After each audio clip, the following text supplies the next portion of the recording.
Where do we stand now in the United States, in Illinois, and Southern Illinois on the idea of democracy? So please welcome me in joining Dr. Jackson.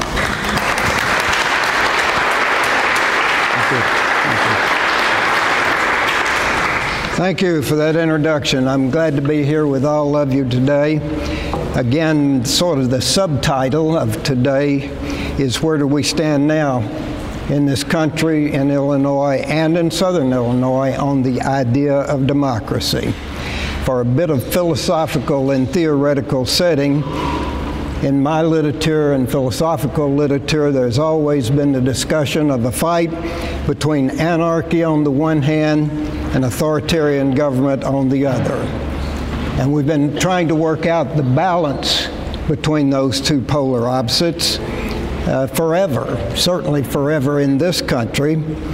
And specifically in our case, political scientists would say that what we've settled on is electoral democracy. There are various ways to define democracy, but certainly electoral democracy is the primary way that we define that balance that we've worked out for what is it going to be in that balancing act between anarchy on the one hand and authoritarianism on the other.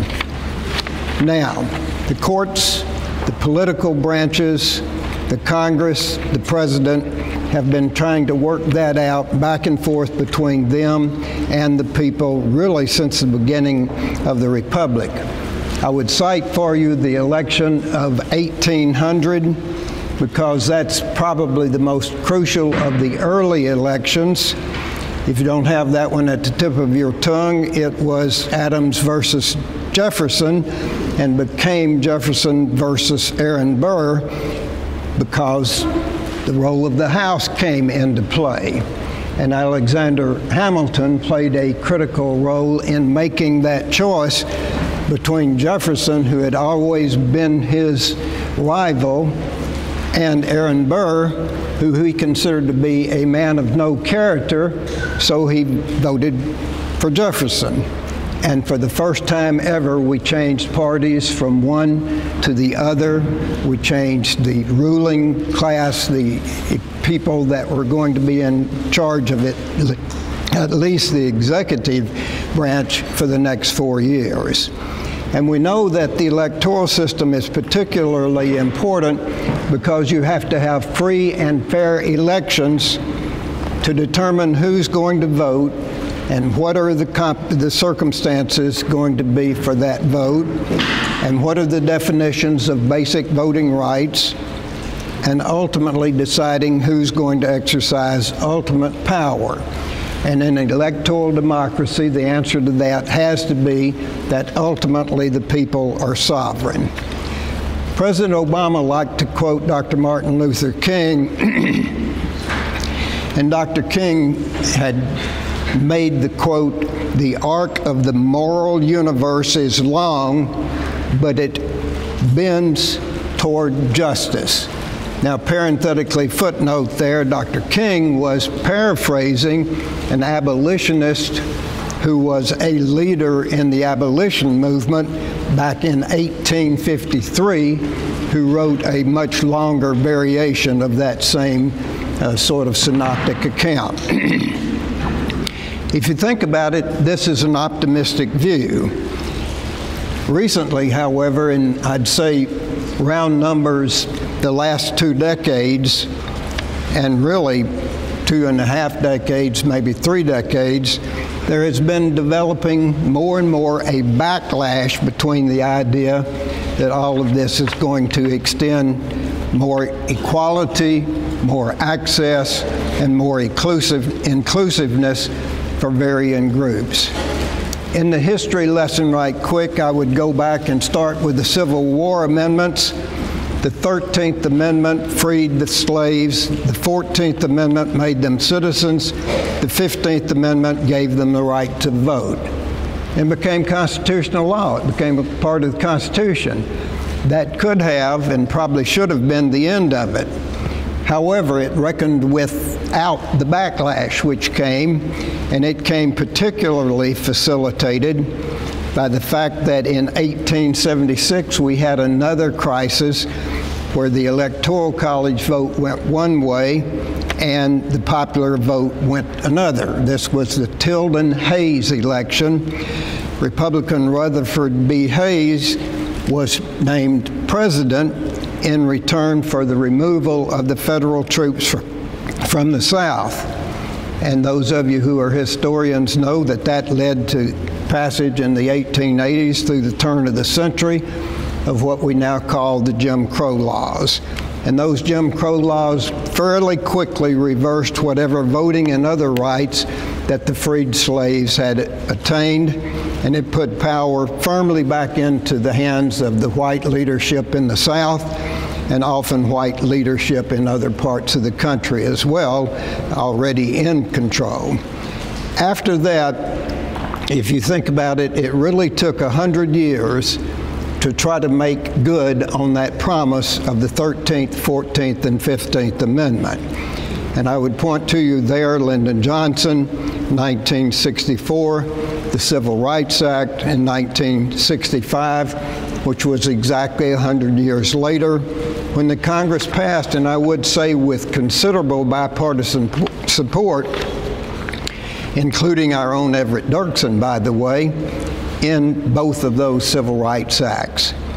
And with especially the help of the 1965 Voting Rights Act, millions of African Americans got registered to vote, hundreds of black officials were elected to office, and I think you can say this movement ultimately resulted in the election of the president in the case of Obama in 2008 and his return election in 2012. And the civil rights movement had steadily expanded the rights of vote to both large groups of people and millions of independent voters. But then a backlash came. And the backlash early was, to some extent, led by the Supreme Court. The early advances were also led by the Supreme Court, starting with the Warren Court era, and starting, you could put this on Brown versus Board, the desegregation in 1954, and working out all of that through the 50s, 60s, and 70s, and to a real extent, we're trying to work that out today. This backlash simmered for a while and has been around for a while, but I think it came to something of a climax in 2020 and the aftermath of the election of 2020, which we're still trying to live with today. Those who have advocated for and passed laws that restrict the right to vote say that they've gone too far, that they're too lax, that they have allowed or encouraged too many people to vote who are not really eligible to vote. The illegal immigrants are voting, according to this thought. Indeed, many people fervently believe that all you got to do is get to the border, get across the border, and you can start voting as soon as you get through that ordeal of getting to the border and getting across. Let me summarize the results of lots of research, political science, public administrators, think tanks, the media, and all kinds of interested parties among the parties have done studies of how many and where are the illegal voters that are not citizens. The Constitution clearly says you've got to be a citizen. The sum total of all of that is the illegal voters have occasionally been found, but they are a tiny minuscule. They are never enough to change the outcome of an election. If you think about it for a minute, why would somebody go through all that you have to go through to get to the border, to get across, and to get to live in this country, even if you are illegal or even if you've got a green card or wherever in between that status is? Because the risk is very high. It is a federal crime and it is a state crime in all the different jurisdictions. So the way I like to look at it, you would be one over 150 million that voted in the last election. So what difference could you possibly make to risk being deported and also charged with a federal and a state crime? Nevertheless, there are a number of states that are busily taking action against the possibility that someone somewhere is going to vote illegally. Many of you have been poll workers, for example, as I mentioned in my last session, as I have been, and you know what care that the local officials at the courthouse level take to try to make sure that you've got careful, professional, well-trained people running these elections. The civil rights movement, I think, in 1964-65 helped get all of this started with the Voting Rights Act, but without me having really time enough to do justice to this, that act alone now has come under major fire. The court ruling here is Shelby County versus Holder. If you want to go home and look it up and read about it, it was a decision written by Chief Justice John Roberts and concurred in by the conservative majority, and it centers on Section 4 of the 1965 Civil Rights Act, which provided that the states had to go through what was called pre-clearance of any change in their voting and their electoral laws before it could go into effect. Chief Justice reasoning was that the 9 jurisdictions that it applied to originally were no longer discriminating and that they had to be treated like all other states and all other jurisdictions.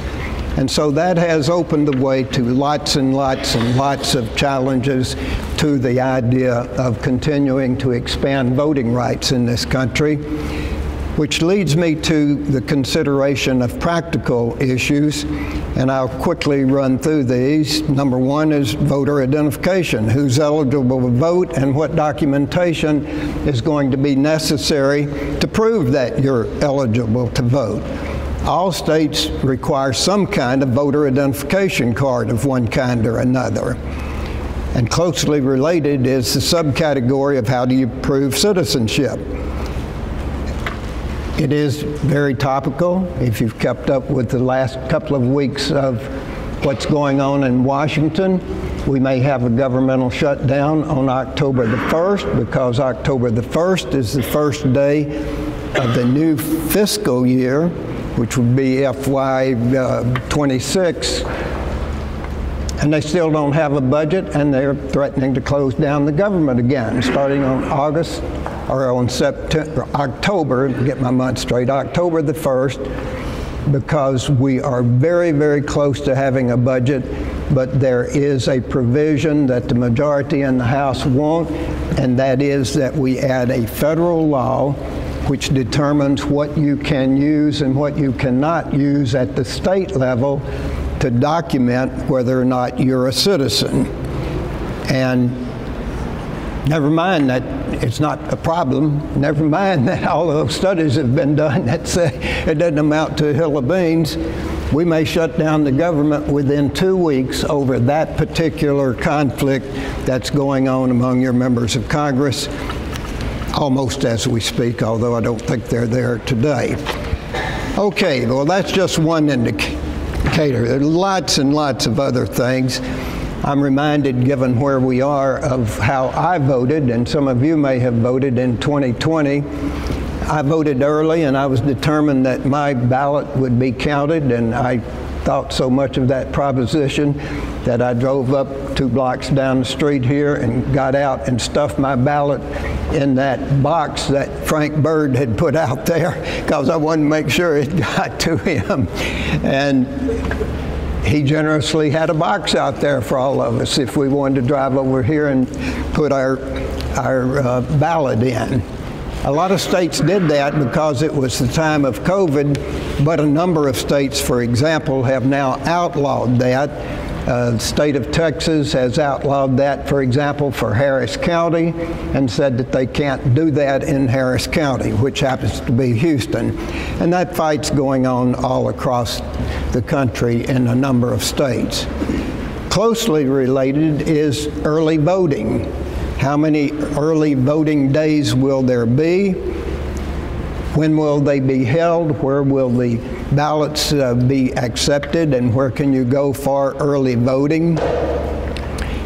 And that too has become a partisan fight. Former President Trump was strongly against early voting in 2020, and he blamed it for some of the losses that he took and really for the loss itself. And of course, the Democrats emphasized it, and they took credit for it and were very, very supportive of it.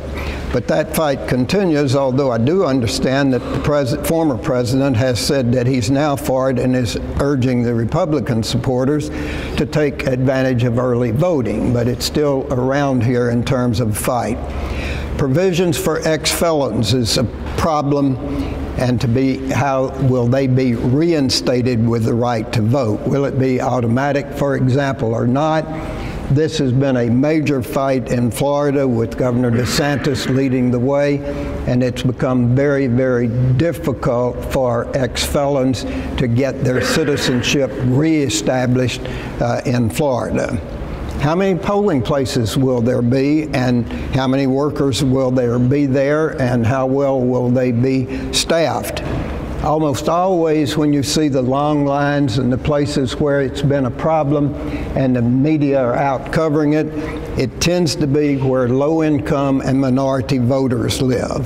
That's where the longest lines have tended to clog up things.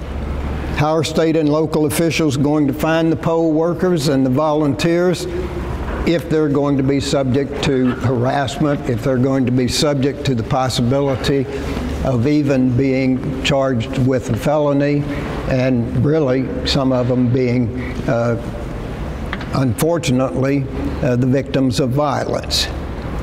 Many of the states have passed laws making it less convenient and harder to get the registered voters there, but Illinois is not one of them.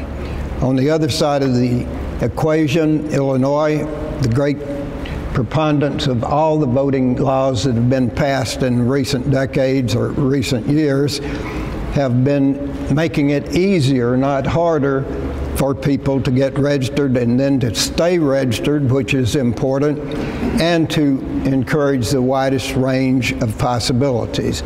Some of you will remember the title of motor voter. That's back in the 1990s when we started. As soon as you go through and get your driver's license, for example, if you've just moved to the state, or even if you've just moved and won't change your address, you get the opportunity to register to vote. It used to be under motor voter that they asked you if you wanted to do that, and you had to positively say yes. They recently changed that law to say if you don't opt out actively and say, no, I don't want to be registered, then you're going to get motor voted into the eligibility pool.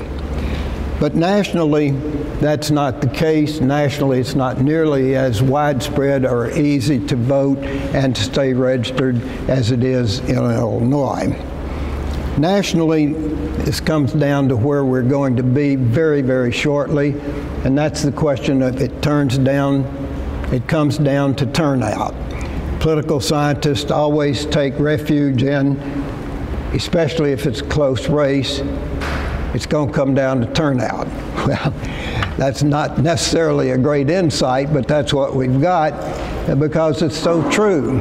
In a polarized society and a polarized nation like we are, turnout is absolutely going to tell the difference. It's going to tell the difference in terms of who gets their core voters out the best, who's going to get those that are most likely to be persuaded at the last minute out to vote, get them there, as opposed to what the other side does. And then finally, I would say the critical remaining question is, does whoever lose, we hope we'll know on November the 6th, then accept that and we go on with getting toward the change of the government to whoever the new president's going to be, and establishing a government and establishing the peaceful transfer of power and getting ready for the transition to a new administration. We all have a crucial stake in that question. And I think those are sobering thoughts that remain to be seen, and we won't know until sometime after November the 5th. So I think serious challenges remain. I think in terms of the title of this session and of the whole afternoon, the idea of democracy, I think it remains an ideal. It remains a work in progress for all those reasons I've just cited. Okay, I'm going to quit with that and give you questions or anything that you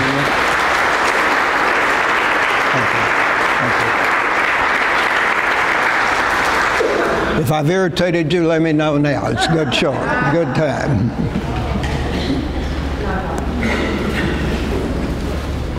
I've just knocked them all out or put them all to sleep, Steve. You're over there still asleep, though. That's a good sign. Yes? Yeah, we talk about the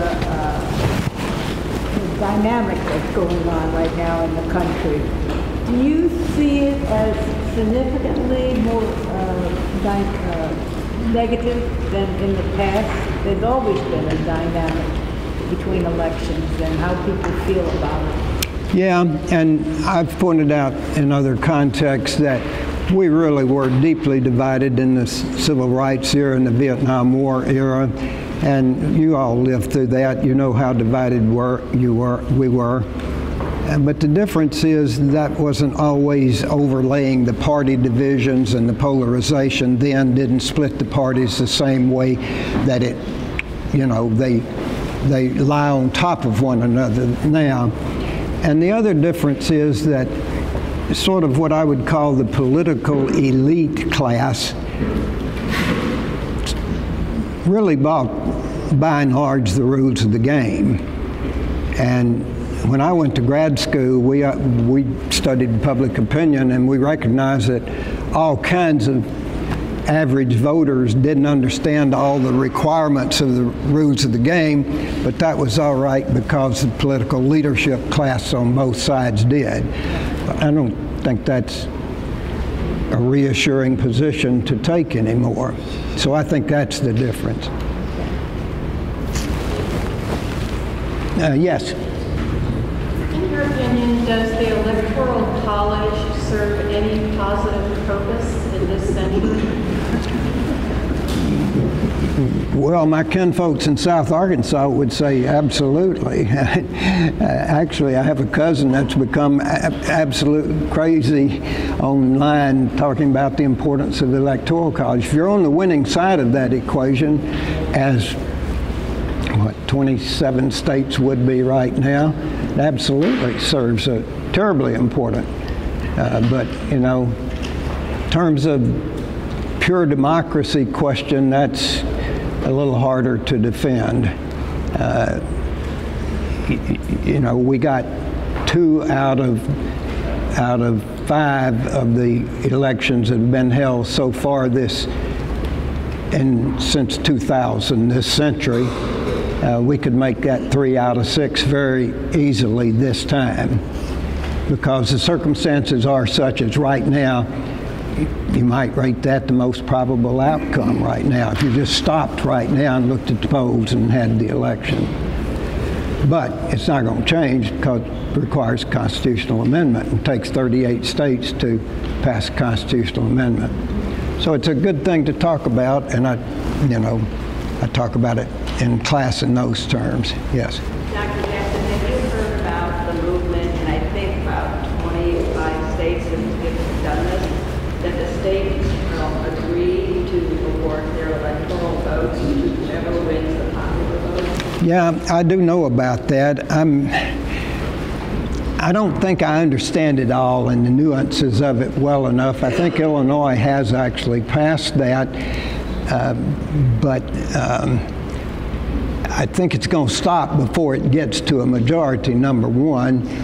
And I'm skeptical about it because you're going to get a bunch of Democratic and blue states signing on for it, and you're not going to get any red states signing on for it, or maybe a few, but not very many. So I have problems thinking it's going anywhere, and I have problems thinking it's much of a, certainly not a panacea unless I don't, and it's possible I just don't understand the whole thing, but I know what you're talking about. Yes?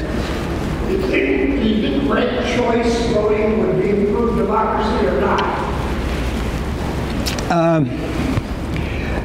Ranked choice voting is an interesting prospect. It has worked reasonably well in some places where it's been used. I would cite you, for example, ranked choice voting really got its start statewide in Alaska, and they have pioneered it, and it resulted in Sarah Palin losing her election for Congress. So some people like it because it was kind of the end of the trail for Sarah Palin. It is complicated though, and it's hard to explain, and it's got some good features, but you have to be reasonably well educated to figure out what all those permutations are. So I think it's got some possibilities, but I think it's also something that it'd just be an experiment, and we're running some experiments, and some people claim that it results in more moderate candidates getting elected, and if that's the case, then there's something to be said for it. I don't think all that many jurisdictions are going to adopt it. Okay? Everybody know it's you get to vote 1, 2, 3, 4, and you get to count your second, and they add up the first and seconds, and then whoever's got the most first and seconds, that's simplifying it, they're going to win. That's the whole gist of ranked choice voting.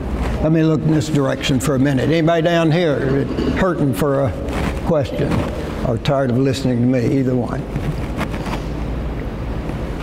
Okay, well, looks like I've worn you out, so I thank you very much, and go have a whatever there is over there.